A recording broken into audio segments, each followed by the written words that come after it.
Alright, hey everyone. I made a little bit of progress tonight on my FPS, and I'm going to go into detail on exactly what those things were and uh, kind of show and explain what my current plans are. So, my current plan right now is to replicate bonfires, and I'm not really sure what they're going to be called. I'm probably just going to be calling them home points.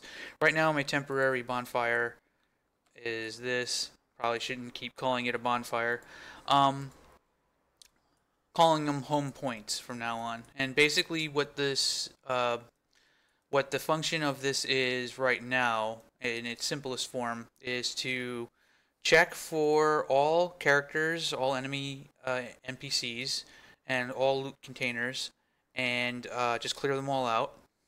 I have to use clear self instead of just destroy actor because all of the guns and stuff like that and inventory items that a character has is makes them a little bit more complicated in order to actually properly clear them out. So now I have functionality here in place for what I'm calling progress tags. And actually, progress tags are going to be pretty useful because I can use progress tags for almost anything, right? Anytime I add a progress tag, it's basically going into the player controller. Is just basically, where is the player controller? Is just basically a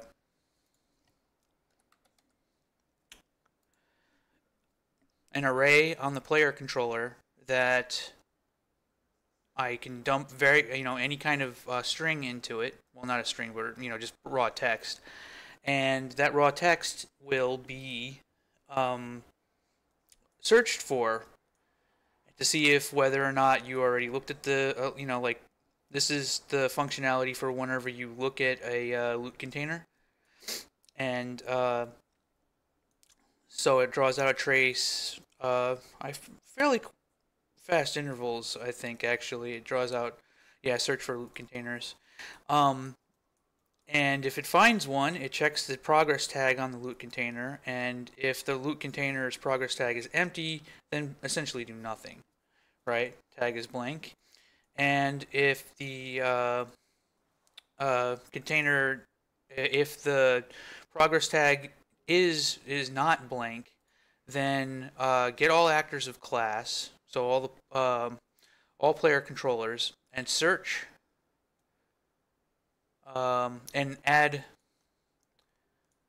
and add that progress tag from this container to all of the characters, to all of the player controllers. Which actually I probably shouldn't do every one of them. Now that I'm thinking about it more, um, I should probably only add that to. Oh, I'm all right. Wonder why I'm kind of just tripping myself up here. It's fairly straightforward. Well, anyway, right now it is actually functioning correctly, but there may be problems in multiplayer. My plan is that in multiplayer, it's just going to look at the first, the leader, or the main player, the server, whoever is acting as the server, and all progress is based off of that player's thing. So like if you join somebody's game and you're playing with someone who's just starting out, like you're gonna be fighting all those monsters, and then the loot's gonna spawn again for you, like, um, but it only does it once. And in the case of loot containers, they may never respawn, even if you play with somebody who's way younger than you, because the loot containers never replicate. So there's no point in making it so that they behave differently than you would in just regular single player. Anyway, so I had to add an extra layer of functionality for the actual spawn points of item containers, and that's what these guys are here. So you have spawn points. I check to see if player 0, the first player index, contains has the tag. If the tag is not found, then go ahead and spawn the object. With force spawn, I'm not worried about the tag because force spawn is a functionality for me to literally specify I want to spawn this NPC, I want to spawn this loot, and yeah, I'm being very specific. Like in those kinds of cases, I don't want limitations. But in the case of like making sure that the first initial loot bubble only spawns one time, I put starting loot bubble as the progress tag. Now, what's really cool about that is that I can do other stuff based on whether or not you get the starting loot bubble, because I can do that kind of check anytime I want, like at any point. Like I can make a door open when you kill an enemy simply by checking that progress tag, and that progress tag can be like a permanent thing. So like once you kill the boss or once you solve this thing, the door is always open for you from now on. You're like on this character, whenever you load up this level, unless you're playing in multiplayer, that door is always going to be open. So yeah. So for experiment's sake, I left these zombies at their their standard no progress, a blank progress tag, and I added 2 chain gunners and gave them 2 different progress tags. And I should probably add another loot bubble just for good measure. Let me see. Let me spawn. Let me go to world, entities, spawning, loot spawn. Alright, so I got a loot spawn just chilling out up here. It's like such a Dark Souls kind of a thing to do. And I'm going to go... Yeah, I'll just put the zombie security thing, and oh yeah, I added more functionality to spawning as well. You can manually lock loot to a specific level if you want, and stuff like that. I'm not going to put a progress tag on this because I want this loot to respawn every time I come back. Alright, so what should happen is this loot bubble is the starting container, and it will never respawn. And it is also locked at level 1, and so all the items in this will be guaranteed to be level 1. And since this is kind of a makeshift bonfire, you really can't see it in game, so I'm just kind of use your imagination and imagine like a portal looking thingy on the ground. What I'm actually thinking of doing is like you have the thing on the ground like in a kind of visible way, and like when you step on it, it takes it maybe takes like 5 seconds or something for it to like fill up a bar or some shit like that, like getting ready to teleport or some shit like that. And like if it happens and the screen goes black, it locks you into this position, you get like options to do stuff, and you get it immediately refills your health and everything like that. Okay, so this is just like I walked off of a bonfire. Okay, so here's the starting loot bubble. Oh, and I found a solution as well for what I want to do with health. So I decided that I'm going to do 2 different types of health container, and this one is like an instant health booster and a portable health regen. Portable health regen automatically replenishes your health, but this number ticks down every time it ticks. So you have a certain amount of like auto regen, and maybe you can get like better versions of it or whatever. Like maybe you can upgrade it later on. But like this item will be generally always in your inventory, and so will the armor, an armor one as well. I can get this plus the bonfires like functional really soon, I think. But alright, so I looted this and I popped my instant health booster, and now I got like mega health. And there's the 2 Chingun guys. Now in this game, the Chingun guys are pretty beefy. Like Oh yeah, I did another thing where the melee feels a little bit better. Like the enemies have a bit of a harder time actually. Like you can run up and like start nailing a bad guy, and he won't. Oh Jesus! Ow! Ow! Oh, well, I died. Um. Okay, I'm gonna run back to the bonfire, so to speak, the home point, and the two chain gun guys are marked as only once. So like once they die, they never come back. But they reset. See how they reset when you kill them? Is that loot that I didn't grab? Did those guys die over there before? I guess I killed a zombie over there.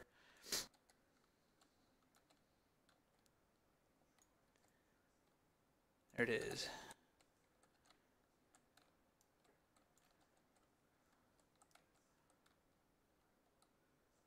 All right. Okay, chain gunner 2 should not respawn now. Now this loot isn't respawning either. All the zombies should be back. And only chain gunner 2 spawn. Okay, cool.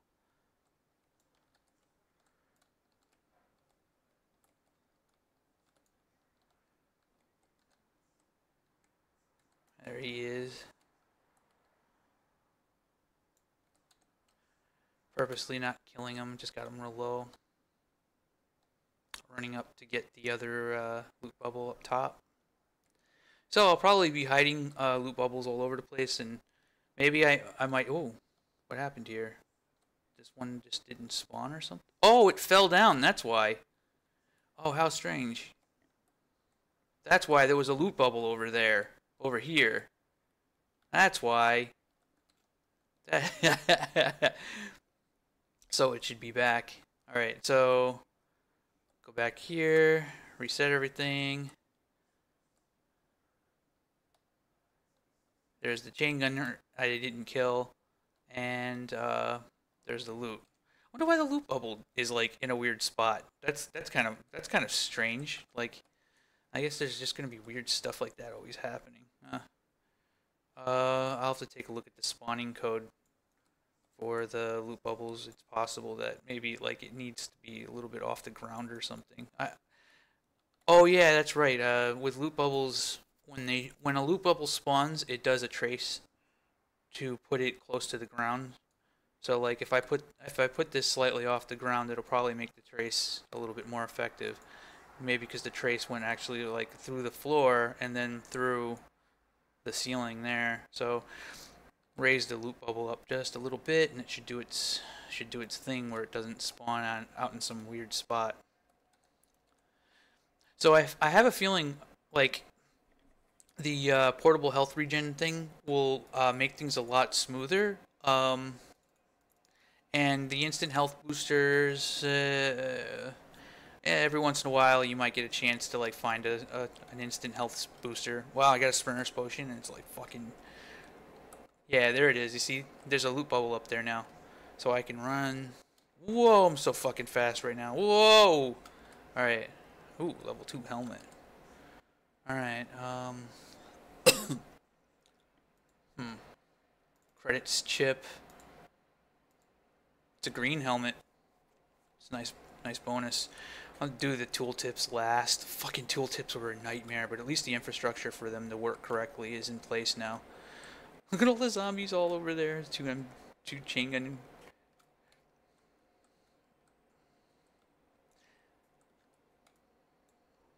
All right. I'm gonna kill. Whoa. One of the. Oh, the chain gun guys are fucking like level 3 and shit. No wonder why my bullets are doing no damage. Yeah. All right. Think. All right. I'm gonna leave him. Go back, see if everything properly resets, and with that in place, I think I have enough here to say that I've got the base functionality, or at least the structural stuff in place. Yep, there it is. So basically, the way the game is set up is not quite like Dark Souls in terms of like unique items everywhere, but there are bubbles and secrets like all over the place, and you do basically what you do is you do runs where you like, all right, this is an area I know where there's like this loot bubble that's kind of nice and, you know, or fairly easy to get. So you might actually like run through an area like this and just, you know, grab it and then figure out how to like run back. And if you know all the secrets, or if you know all the, you know, the hidey spots and stuff like that, you can find, you can just, you can kind of continuously grab the loot, kill the bad guys, and you can kind of grind in that sense.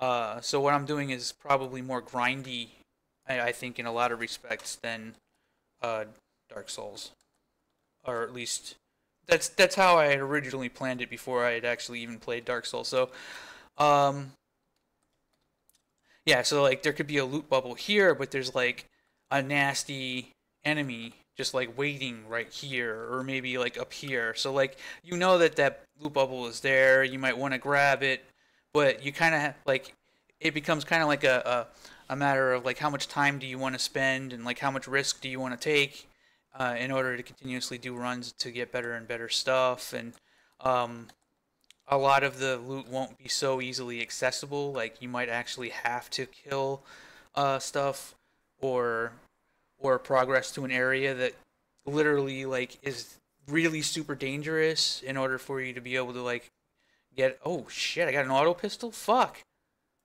Got an auto pistol, man. Rah! Oh yeah. Um, you know, where you kind of just keep getting chances at loot. Now, I don't know. I mean, I can actually think about it like having like unique stuff, like just kind of go through and do a lot of unique one-time loot drop, you know, things that only that you can pick up only one time. The functionality is in place. Not only that, but I can do enemies. Like I can do unique enemies that only appear once. Yeah, it's all there. All right, so I'm getting stuff in place, but I've got to get the quote unquote bonfire, and I've got to get the health and armor regen system in place. Um, and again, like I struggled so hard with the health system. Like the only way to make health regen like not a pain in the ass. Like in Fallout, like you have lots of different items that you can use to like regain your health. Like you can eat 1,000 potatoes while you're like this isn't that kind of game. I kind of like uh I really like the more hardcore aspects of it where like stim packs don't reheal, you know, you don't heal you back to full like immediately, like you have to um they regen you and stuff like that. So like this really streamlines the process, but you still have the ability to do like boosters, and the boosters can actually heal you above your max, which is basically the mega health equivalent. And I might have different types of boosters, you know, boosters that give you, you know, 50% of your health or and stuff like that. I am still going to keep the potions, which I'm probably going to change to something more sci-fi instead of like potions, concoctions or some shit like that. But those are probably going to stay levels because it's not as frustrating when you have like a concoction that you can't use because you're level 4, but the concoction is level 5. That's not as frustrating to me. To me, health regen and armor regen are like a pain in the ass if I'm like having to constantly go in to the inventory to click on something and then realizing that one of them is one level too high and I can't use it. Really frustrating. So I think this addresses that. And it also makes it a little bit more streamlined in general because now I have like the instant health booster items can be fairly rare. Items that are just nice to have and like you can use, you kind of want to save them for boss fights and stuff like that or really tough like battles. um Whereas like the health regen always just replenishes when you get back to a bonfire, so it's sort of the Estus flask the health regen Estus flask of the game. Oh yeah, and another thing about this too is that I can have the enemies drop additional regen charges. So like when you see them drop something, you can run up and grab it, and it'll add like 25 more regen charges or something like that, and that can happen every once in a while. So it can add like an aspect to the game where you're doing a really long fight. You might get lucky and find some extra health regen charges. So that's it. All right, I'm gonna end the video now because this is pretty much all the progress that I got done today. Yeah, I'm gonna keep going with this. So stay tuned for more.